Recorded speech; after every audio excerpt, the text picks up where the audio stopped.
सवाल यही कर रहे हैं कि आज की खबर से खबरदार, मुसलमान हर फैसले को देखकर हो जाएं होशियार।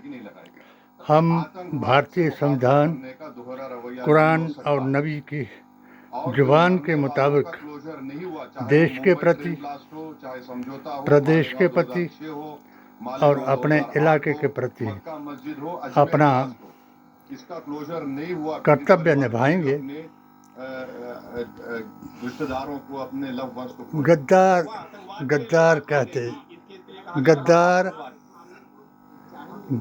कहते जाएंगे। एनआईए है, सेंट्रल गवर्नमेंट भी है ना। पापा जी को क्यों भूल जा रहे आप लोग? एनआईए भी तो है। एनआईए किसके अंडर काम करती है? एनआईए तो गवर्नमेंट ऑफ इंडिया के अंडर काम करती है।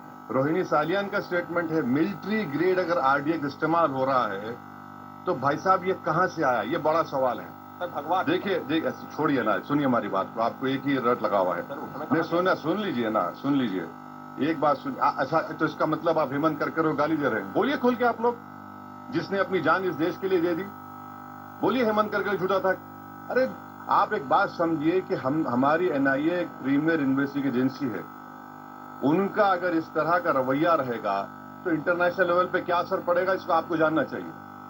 आपको जानना चाहिए the context of Pulwama also. सब चीज आपको देखना पड़ेगा।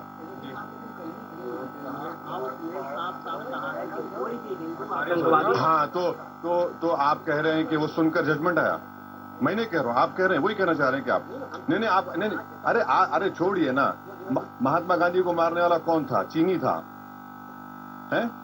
राजीव गांधी को मारने वाला कौन था? इंदिरा गांधी को कुछ ने मारा?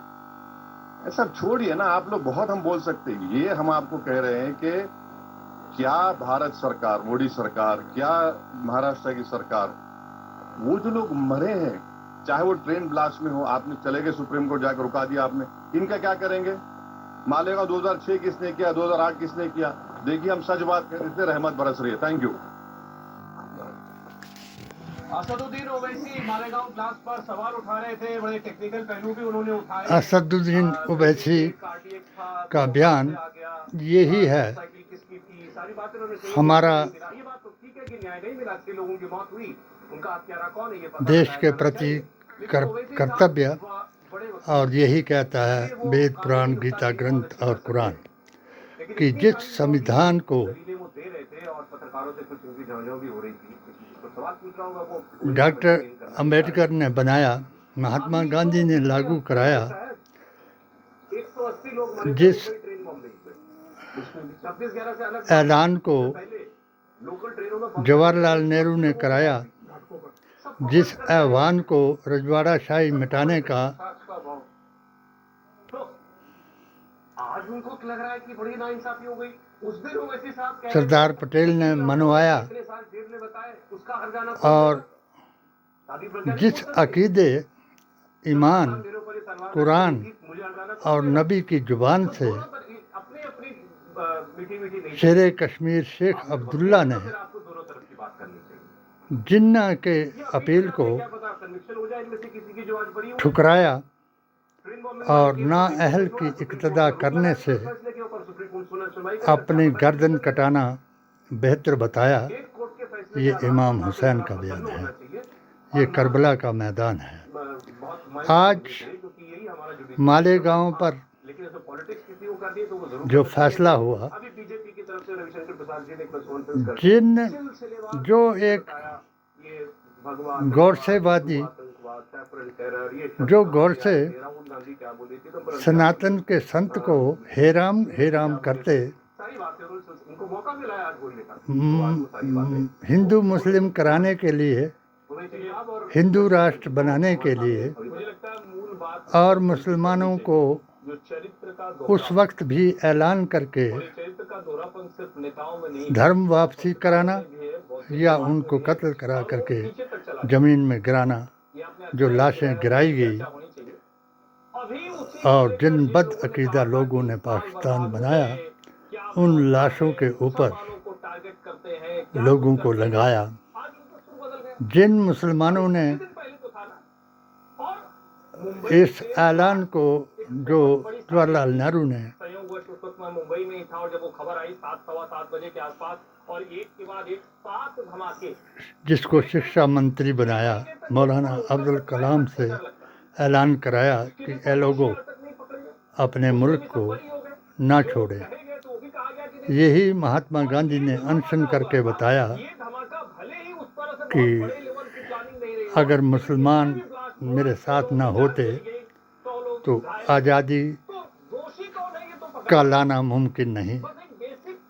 मुसलमानों ने जिन्होंने बलिदान दिए, महात्मा गांधी के साथ दिया, उस एक जिद से उस गोडसे ने इनको बिरला मंदिर के मैदान में लिटा दिया। ये लोग आज रजत की शर्मा की अदालत में हर एक आदमी बरी हो गया। मुंबई ट्रेन ब्लास्ट, दोनों की वर्डिंग्स का भी बहुत फर्क है। उसमें शुरुआती जांच में ही प्रमाण फैब्रिकेटेड से दिख रहे हैं और इसमें कहा जा रहा है कि आप उसको स्थापित नहीं कर पाए। फैब्रिकेटेड किसमें साबित कर गया? मालेगांव वाले 2013 में मैंने 3 साल के लिए मोदी मिशन मुस्लिम मोर्चा ज्वाइन किया और इन्होंने मुझे राकेश पठानिया जो ऑल इंडिया मोदी मिशन के हिमाचल प्रदेश के मुख्य थे, उन्होंने मुझे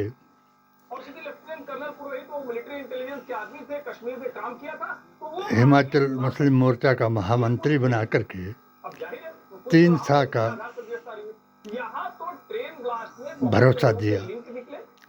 मैंने पहली अपनी जनसभा हिमाचल के पहले गांव पठानकोट एयरबेस के साथ माजरा में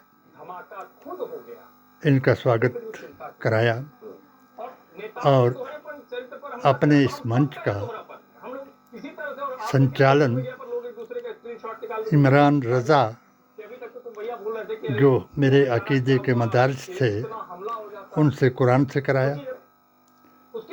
जो बीच जिनका उद्देश्य ये था, जिसको ये बता रहे हैं, रजत शर्मा जी बता रहे हैं, इंडिया टीवी बता रहा है, मोदी मीडिया बता रहा है, गोदी मीडिया बता रहा है और अब तो भोगी मीडिया भी बता रहा है।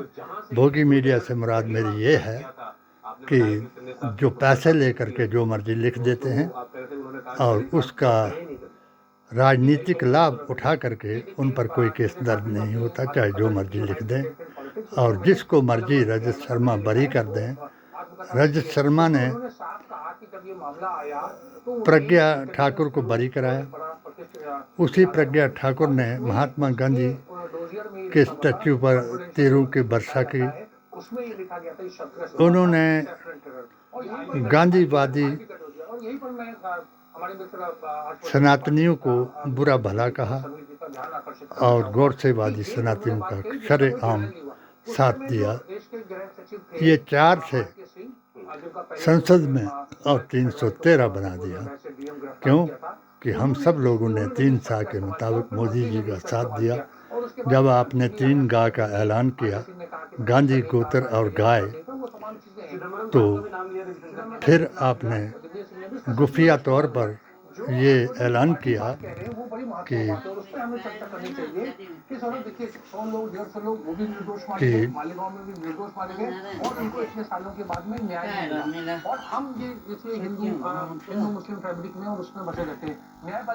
उस ऐलान में ये बता दिया कि नेहरू गांधी खानदान और मुसलमान ही गद्दार हैं, चोर हैं, डाकू हैं और उसके खिलाफ बात करते हैं, संविधान के खिलाफ हैं। जितना भी इनके 3 हथियार जो थे वो शरेआम इनके जो अधिकारी थे उन्होंने इनका साथ दिया। Number 1 EVM, number 2 EC election commission, number 3 ED, number 4 CID, CBI, यहाँ तक कि 3 पी जिनको मैंने अपनी पेटिशन के जरिए मोदी जी महान को बताया कि क्या चाहता है भारत का मुसलमान, मगर उस मेरी पेटिशन को 3 पी के कारण इन्होंने ज़मीन में दफन कराया और मेरे एक सवाल का भी जवाब नहीं दे पाए।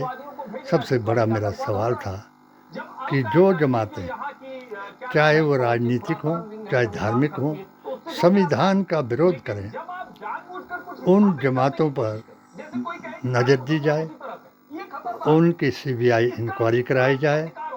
मगर आज तक मेरे उस पेटिशन का एक्शन टेकन रिपोर्ट भी नहीं दे सके और प्रधानमंत्री, गृह मंत्री, गवर्नर, मुख्यमंत्री, जिला अधिकारी, एसपी, डीएसपी, सीबीआई, पुलिस, इन सब के आदेशों को एक पुलिस स्टेशन के एएसआई ने और एक अल्पसंख्यक विकास कमेटी के मंजूर किए हुए सरकार द्वारा दिए गए मज़ारों का रख रखाव, जिसमें अपना पैसा लगा करके हमने उनका जीर्ण अवस्था में अगर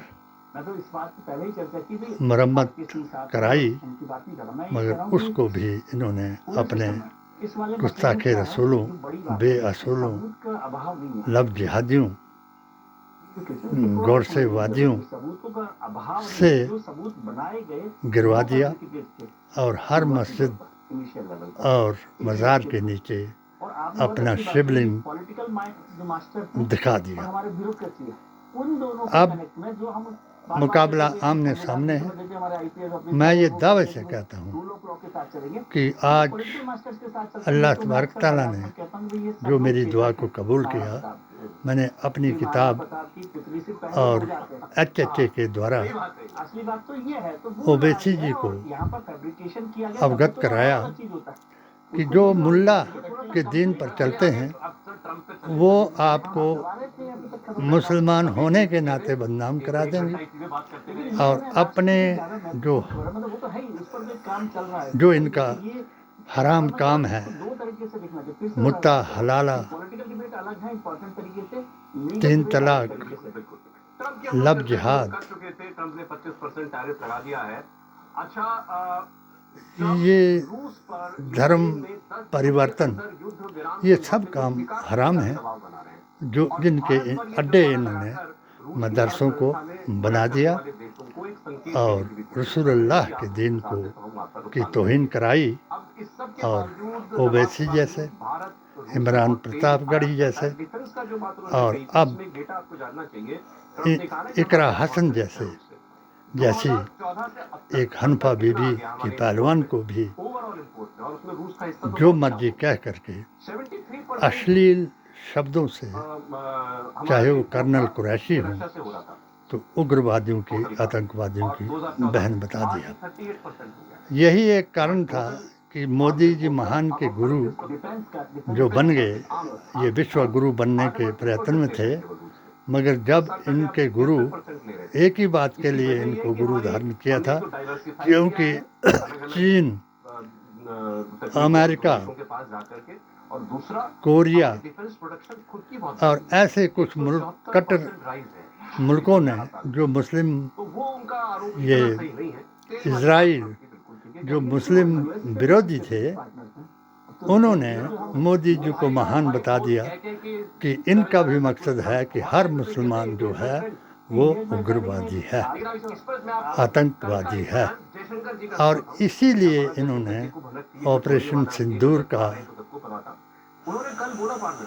नाम सिंदूर पर रखाया और ये प्रयत्न कराया कि भारत का मुसलमान सिंदूर के खिलाफ बोले और हम ये कह देंगे कि देखो हमारा कहना सत्य था।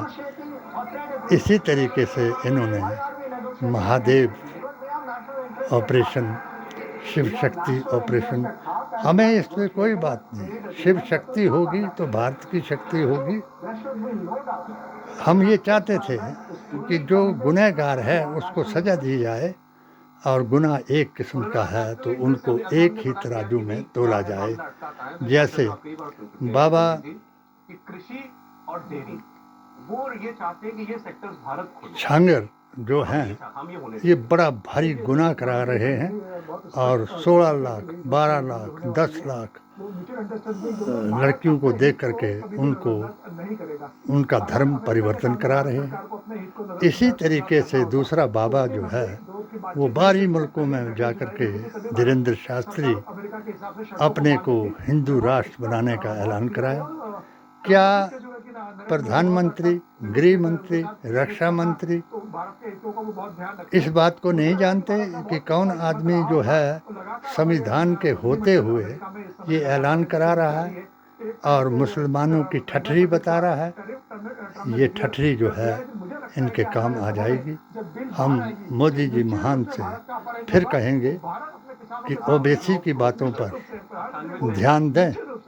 अब उस पाक परवरदिगार की तरफ से ओबीसी को मुसलमानों का लीडर बना दिया, और उन्होंने सत्य जो है बिना डर के संसद में भी बाहर भी ये ऐलान करा दिया कि मुसलमान गद्दार नहीं वफादार है। मुसलमान इस बात पर हमेशा जिंदा रहेगा, क़यामत तक अगर एक भी रहेगा यही कहेगा, ना कि ना अहल की इक़्तिदा सर सजदे में कटा दिया। इसी को कहते हैं अकीदा शेख, जो इमाम हुसैन ने बता दिया, जिसके लिए हमारा PDA ओवर AISSJ का 40 बराबर 40 जमा 20 का अभियान जारी है। और अब समिति दुनिया सारी है कि राहुल करके ये कांग्रेस को बदनाम करना चाहते हैं। इंदिरा गांधी को इन्होंने बदनाम किया, और राजीव गांधी को इन्होंने बदनाम किया, और महात्मा गांधी को इन्होंने बदनाम किया, जवाहरलाल नेहरू ने बदनाम किया। ये अपने लाल किला पर अपने बुजुर्गों के नाम बताएं, तुम्हारे बुजुर्गों ने क्या किया और हमारे बुजुर्गों ने क्या किया। हम यही कहते रहेंगे, जय बापू, जय भीम, जय संविधान। ए अल्लाह हमारा ईमान रख तो कायम व दायम। और वो जो तेरे दोस्तों को पसंद नहीं करते हैं तो उनको भी पसंद ना कर। जय हिंद।